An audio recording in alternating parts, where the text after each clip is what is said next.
Drama queen. So we know from any form of TV that drama gets attention. And in our society, it's very commonly seen from reality TV to your binge-worthy Netflix show that drama gets attention. So what happens when you believe that drama is what gets you attention when you're wanting more visibility? Stay tuned. Welcome to the Crown Yourself podcast, where together we build your empire and transform your subconscious stories about what's possible for your business, body, and life. I'm your host, Kimberly Spencer, founder of CrownYourself.com, and I'm a master mindset coach, best-selling author, TEDx speaker, known to my clients as a game changer. Each week, you get the conscious leadership strategies you need to help you reign with courage, clarity, and confidence so that you too can make the income and impact you deserve. Imagine this podcast as your royal invitation to step into your full potential and reign in your divine purpose. Your sovereignty starts here, and your reign is now. Hello and welcome back to the Crown Yourself podcast, where we are shifting subconscious beliefs around your identity, your business, your visibility, and your authenticity and self-expression so you can stand out and shine as the #queen you were supposed to be. You were born to be, you were made to be, you were divinely created to be. So if you've been listening to this podcast for a hot minute, you know that I grew up in an alcoholic home, and my dad was an addict. Even though I saw him grow a very successful tree company with my mom over the course of 30 years, it took them about 10 years to get their shit together simply because my dad was dealing with losing both his parents. And when he lost both his parents, which he had a very complex relationship with, he just went down the rabbit hole with drinking. And the times of my life that were the most abusive and traumatic were in those times. And so growing up in a home with an addict creates drama. Like, you're just naturally much more around chaos. Like, there is a belief that was instilled for me from an early age that, like, the more chaotic it is, the more I can actually, like, thrive because I can just navigate through that madness, which can work in times. It definitely, certainly has served me to a point, but the drama of the chaos is something that I want to address because I have seen this repeated with my clients recently, where clients who have had some form of trauma in their past, somehow as they're expanding in their visibility, whether it's on podcasts or on social media or in their business, they start to attract more drama on the interwebs. Now, yes, in the past few years, can we just be real that it's created a lot of whiny little people? It boggles my mind to be the person who's like, you know what, today I'm just going to show up and post negative and contrary on other people's posts. I'm just going to just spew that stuff all over it. That just, it boggles my mind. And yet it does happen sometimes. But remember the first principle, that which is conscious manifests happily, that which is unconscious manifests unhappily. And so if you're unhappy with somehow you're getting activated because you're getting these comments on your posts and things where you're like, what even is that about? Like, ooh, that suddenly just like a hater just wants to pop on, then there is drama that gets activated. So maybe I'd like to invite you to explore the possibility that there could possibly be a subconscious belief around the validation that drama can provide. And especially, I think this is incredibly poignant as we are in an election year. And there can be a lot of drama around politics, especially in the U.S. I was talking to a very good friend of mine who's a CEO, and she's from Australia. And she was talking to her friends back in Australia, and she was like, what are you watching these days? And she's like, American politics. It's fascinating. Just because of the absolute drama that gets instilled. As humans, we all desire to be seen, heard, valued, and respected. And sometimes we confuse respect, especially if you've come from an addict home, especially if you've had trauma in your past, we can confuse respect for attention. And if you've ever been in any sort of domestic violence relationship, this is definitely prevalent. I've seen this rear its ugly head regularly in that space. But subconsciously, you create what you think is going to produce results. So if there's a part of you that subconsciously believes that in the creation of drama, you're going to get attention and visibility, then guess what's going to happen? Because you create that which it's the law of vibration right there. Like we vibrate at a specific frequency. And if that is the frequency of drama that we are vibrating at, then we are going to attract drama into our lives. And I remember, gosh, there are so many stories where where I was a kid and I played with how much drama could I actually drum up in order to get attention. And I was like, especially to find belonging, to find people, because you get, especially in drama, you can get people rallying to your side and advocating for you. And oh my gosh, she's so right. And I mean, I've had that happen with some of my posts that I didn't even see happened.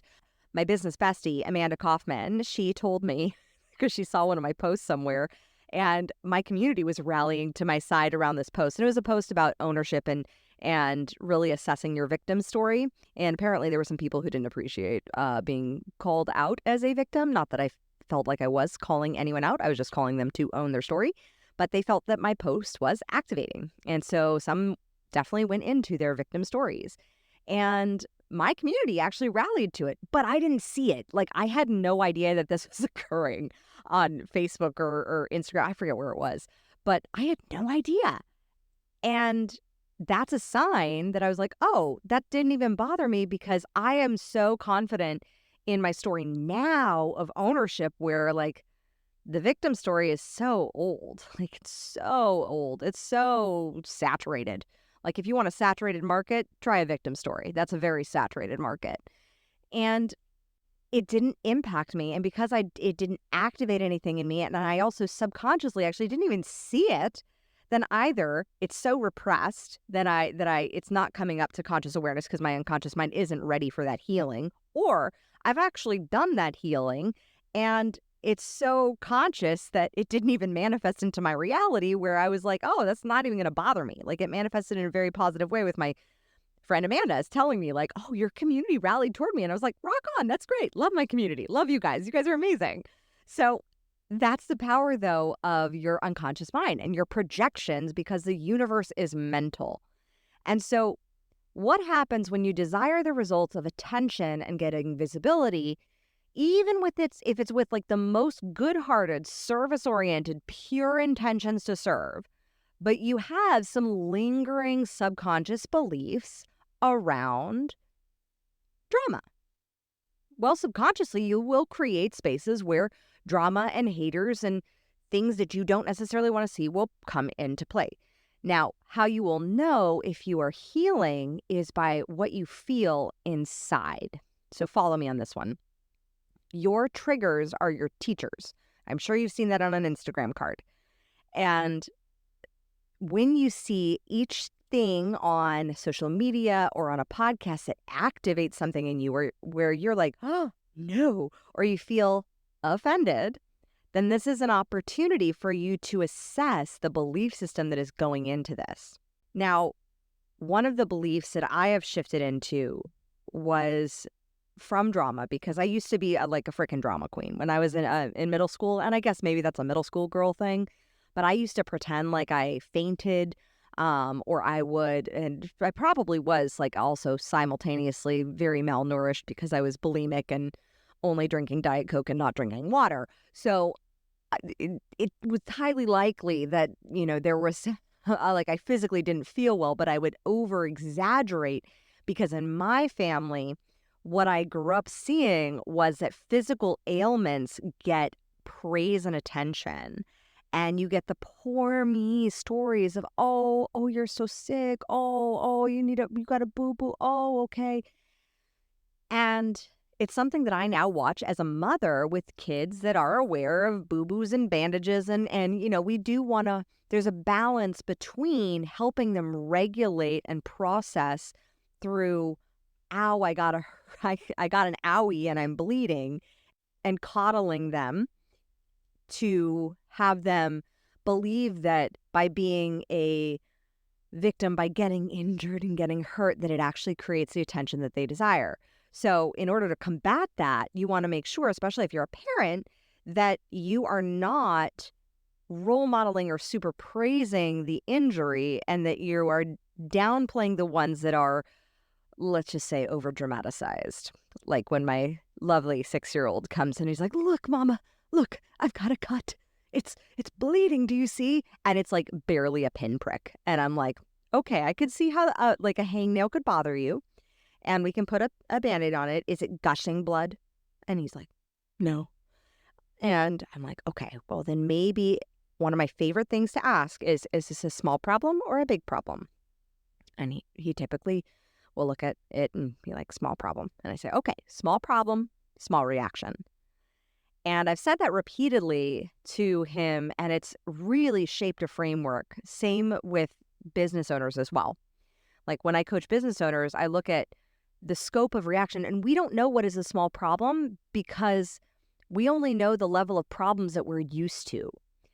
And if you think about it like from the perspective of a child sees a problem and they, let's say they drop their marker on the ground and it's like, no, that's so devastating. And they, it's a challenge and this whole drama. And you're like, dude, you just get off your chair and you pick it up. Well, I had a similar experience in business, actually, fast forward 30 years later, and we were having a very tight cash flow month.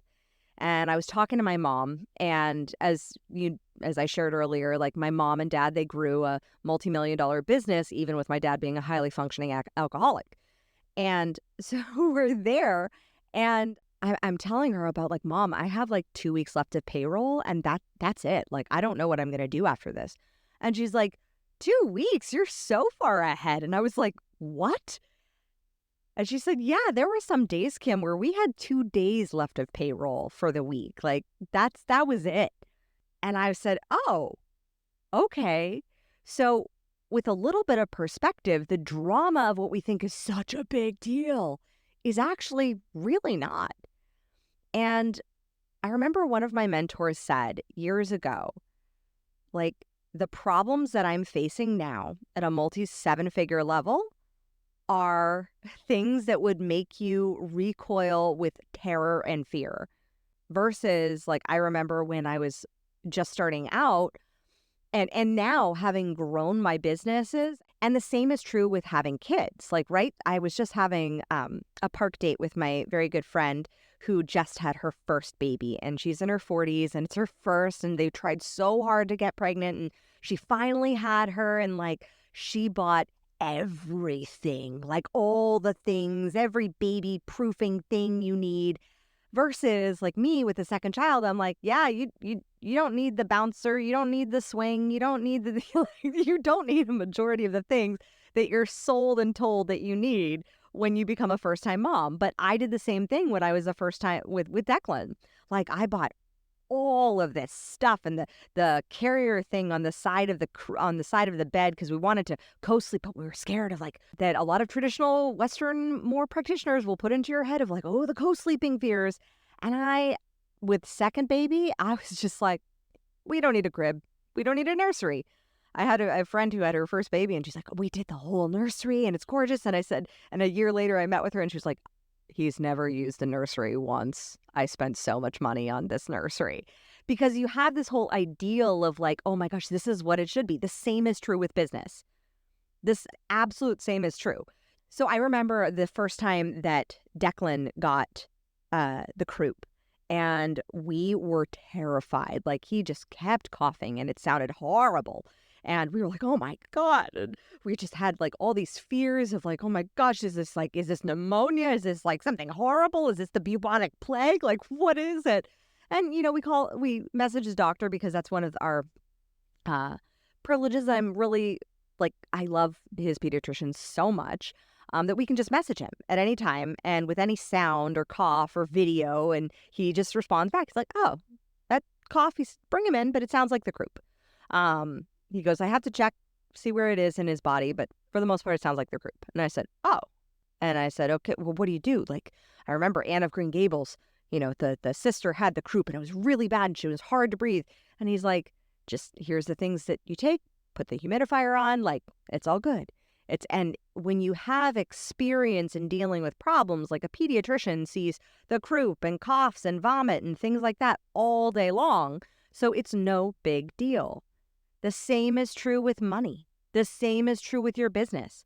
There are problems that you face at every next level where the drama of what you think is the problem is actually not a big deal.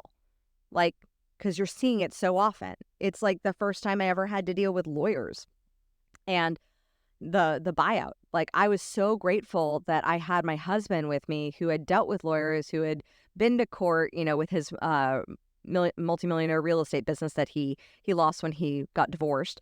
But that experience, he knew the legal process. Like, he knew that typically it's about a 5 back and forth negotiation. That lawyers will come back and say this, but it's really just to lower your price. And meanwhile, I'm taking everything deeply personally. And I'm like, they said I'm not college educated and they're going to, destroy my reputation. And he's like, they're not. They can't. It's literally in your contract. Like, they can't impugn your character. And I was like, oh, okay. So he brought such a level head, but it's because he'd been through those problems. And so this is why when we have drama, and we are experiencing any form of drama, I invite you to look ahead to see, is this something that other people have experienced? Great. Is this something that other people experience a lot? Now, if you want, and this is what I call conscious scrolling, you can go to some of your favorite Instagram accounts, people that you deeply admire, people who maybe they have a level of income or a level of followership that you would like to have in your as you build your empire, and just look at how many supportive comments they have and look at how many negative comments they have. And do the math. Do the simple math and see, okay, wow. And ask yourself, would I be fretting and having panic attacks and pulling my hair out if I had the amount of negative comments that they have? Possibly, if you're like freaking out over that one hater on social media who's like, I disagree with your stance. And you're like, okay. Like, I remember the first time I got very public feedback on one of my posts, and I was like, oh, okay. Well, I appreciate your perspective. And I engaged for a little bit. And then I was like, what the hell am I doing? Like, this, I'm not going to change this person's mind. I mean, I can, plant some seeds ideally, but this person seems very committed to their perspective. That's fine. And so ask yourself, is there anything that I need to learn from this? Is there anything that's within this comment, this challenge, this drama that's being stirred up online around my post or my content or my podcast or whatever? Is there anything that I can personally address within me? Because all we have control over is ourselves. And so, and our own projections. It's always you versus you.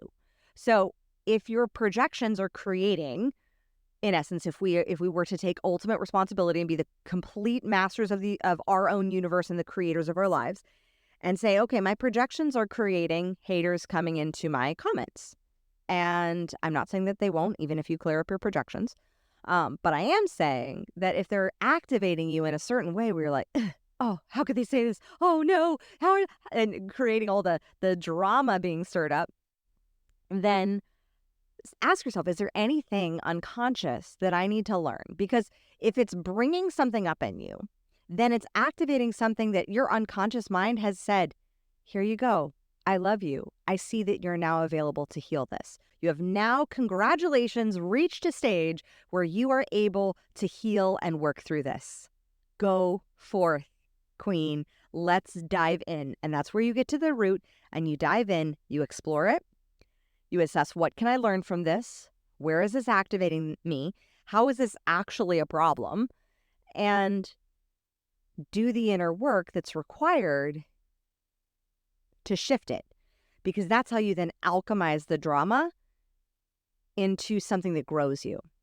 So for example, with my drama beliefs when I was younger, I shifted the belief early on as a child from drama getting me attention to excellence getting me attention. Well, back then, for a while, it was perfectionism getting me attention. And while that worked for a time, perfection getting me attention, it certainly did. Like I was running for, class president, and I was joining all the clubs, and I was doing all the plays, and I was doing all the things and getting all the great grades and all of these things. That the problem was that if I didn't get the good grades, or if I didn't get the part, then I would feel, oh, I failed. So I shifted that belief as I grew up from, instead of drama getting me attention and instead of perfection getting me attention, to excellence gets attention. And excellence is a practice, it's a skill set, and it's a constant moving infinite goal. Because it's an infinite goal, you will probably never reach it in this lifetime, but we can still chase it. We still do it to the best of our ability, to the best that we know at this point in time, because a decade from now, we're going to look back and be like, ooh, I could have done it so much better. Yes, you could, because you have a decade more of experience and learning and growth. But for all the resources, all the tools, all the skill sets that you have in this moment, how can that leverage and get you attention? So that's how I shifted it. I shifted the belief from looking at what can I replace this belief with. When I recognized that there was a belief in me, and this was early on, way before social media. So I'm very grateful I went through that then, because I see so many people struggling with it now. When I recognized that belief and I saw that drama was getting me attention, and that I no longer really wanted the attention of drama, because quite frankly, drama is exhausting. It's exhausting to be all caught up in a tizzy of so many things, and it's like, oh, it's freaking Scarlett O'Hara. No, thank you. So instead, shifting it to perfection, which, yes, that wasn't that it was healthier than drama, but it wasn't the healthiest for my mental state overall, which then meant I got to shift it again. I got to shift it from perfection, of I have to do everything perfect, which gave so much anxiety and put so much pressure on me and made me be so hard on myself, to choosing excellence and setting a standard of excellence, because that is how you change the game. When you start raising your standards of what you will tolerate. For me, I don't tolerate petty nonsense drama. Like, I just don't. And I see that even with my kids. Like, if they are legitimately hurt, absolutely. I pour into them. I give them hugs and cuddles 100%. But I had this experience with one of my friends, and her child was running out the door and didn't quite know that the door was open. And so he tripped and he fell out the door. And I saw the moment before he saw his mother's reaction. And he was confused. He was surprised. He wasn't quite sure how to react. And I was like, hey, bud, you okay? And with a smile and just looking at him. And then his mother, who I love, responded very differently. And he adopted the behavior of the panic and the fear of his mother that came from the drama, versus looking at the situation and assessing, am I okay? Am I healthy? Is anything broken? Do I feel okay? Okay, I'm okay. And allow yourself to look from that space of presence. Where in your life are you creating unnecessary drama? And I've done this, believe me, I've done this before. A lot of times the drama can stem from shame and guilt. And I definitely did this in my finances for a long time. And I definitely did this with my body for a long time. So I don't know, I was very skilled at not projecting it outward, but inward, there could be a whole drama story. I'm very skilled at making myself the main character and the main villain. And it's a skill set of high performers and high achievers. So when you look at that skill set, then look at how are you casting yourself in the villain role of your life. How are you making yourself the one who's keeping you away from your own goals, even though really we know that you could conquer that bitch in his hot second. And I'll share with you how I did this in my finances. So I would create drama and a tizzy and constriction, and I would be like, just Oh, yeah, we got that. And I would just avoid. I would create a cycle of avoidance, which then created delay, which then created drama, versus approaching rather than avoiding, deciding rather than delaying, which created progress. So approach, decide, create progress, no more drama. And that was the level of responsibility that I had to adapt to as I started making more money, because my old programming allowed me to be in a space where I could avoid, and where I was taught to avoid and delay and create drama, which got me attention versus getting results. And I had to decide, what are the actual results that I want? Do I want a greater financial wealth for my family and financial growth of my businesses? Yes. Or do I want to delay and drama and let myself play around just so I can play around in this old story? And that's where you get to decide today, what is the new story you want to create around any area that you've been avoiding or drama has been playing out in your life. If it's avoiding that conversation with your spouse, and thus the drama is you get to go off and talk to your girlfriends about, let me tell you about what he did. Is it the drama of your business, where you aren't putting in systems and structure and organizational operations to sustain it, so that you get the drama of chaos and you have to do everything and you get to do a million different hats and you always get to stay busy, but you aren't actually making progress year after year and growth after growth? Is it the drama of your finances, where you get to avoid looking at them and you avoid and you're like, oh, well, there's not much there anyway, so I'm just going to kind of avoid it and just pretend like it's not there. And then suddenly there's like a bill that comes and you're like, there's the drama of the bill, then I have to pay it. And it's this whole thing, versus approaching, engaging with the problem, making a decision about how you're going to handle the problem and how you can solve the problem, i.e. how can you create more money? How can you create more systems in your business? Who do you need to hire in your business? Who do you need to support yourself? What level of sales do you need to make in your business so that you can hire someone? What conversations do you need to have in your relationship so that you can stay together and stay in that space if it's a healthy, loving space for the most part? What decisions do you need to make around your body? Guys, I did this last year around my body. It was ridiculous. I had to call myself on my own bullshit. Seriously. I created this whole drama around exercise and how I had no time, because now I not only had 2 businesses and 2 babies, I had a home. And it's not just a home, it's a homestead with 10 acres and 2 donkeys and 3 goats and 9 chickens and now 3 cats, because it's a very fertile land. Sheesh, it's incredibly fertile. But I had this whole story, and then there were renovations, and then there were all this. Meanwhile, my husband, when I'm really honest with myself, my husband, he handles most of the home. We put it on a Trello board. He's got it. But because I had this whole story created, it allowed me to stress out about it and then create drama for my body, where I avoided engaging my body in exercise and movement. And thus, I'll be honest, I got fat. I gained 20 pounds.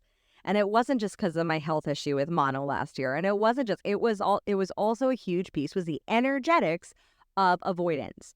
And avoidance gets to create drama. That's the foundation of drama.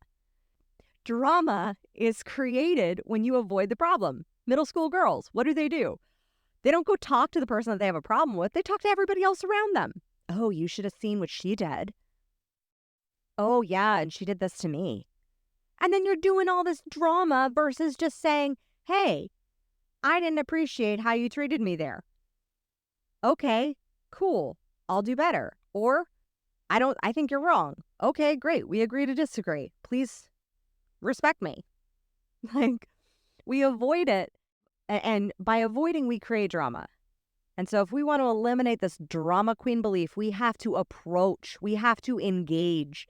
We need to lean in and look. And actually, I would highly recommend, and I invite you to do this exercise when you are not driving, doing laundry, doing the dishes, putting the kids down, carpooling, etc. Just have a mental review of like, okay, let's get really honest. What are the things that I'm avoiding so that I get to create drama, that are allowing me to create drama in my life? What are the things that I'm avoiding? Whether it's a drama where you get to be the bad guy, or it's a drama where it's somebody else's fault, or it's a drama where you get to sweep in and be the hero. Where are you creating drama in your life by avoiding having those tough conversations, even if those conversations are with yourself or your money or your business? Let me know what you loved about today's episode over on Instagram. I am there at Kimberly.Spencer or at crownyourself.now for our company account. And my queen team manages that one. But if you come on over and drop me a DM at Kimberly.Spencer, I love hearing your breakthroughs. And if you're looking for support in going to your next level, in truly eliminating the limiting beliefs, in cutting out the avoidance, in thoroughly, deeply engaging with your day, engaging with life, engaging with your business and your money, and having that full engagement that comes with true high performance, then I invite you to book a high performance consultation with me. We will, in 90 minutes, identify 5 of your peak subconscious success strategies that you can implement immediately. You will get a power profit plan that can grow your business 300% in the next 12 months. I've applied it. I've done it. It's amazing. I can't wait to give it to you. I can't wait to share it with you and serve you so powerfully in this consultation, where we do a deep dive into your subconscious mind, shifting things around so that you feel aligned with a purposeful plan in what you are sent here to do, in that divine mission that you are given. With that, my fellow sovereigns, own your throne, mind your business, because your reign is now. Thank you so much for tuning in today. If what you heard resonated with you, be sure to subscribe and start creating a bigger impact now by sharing this with a friend. Just by doing that one simple act of kindness, you are creating a royal ripple to support more people in their sovereignty. And if you're not already following on social media, connect with me everywhere at crownyourself.now for more inspiration. I am so excited to connect with you in the next episode. And in the meantime, go out there and create a body, business, and life that rules. Because today, you crown yourself.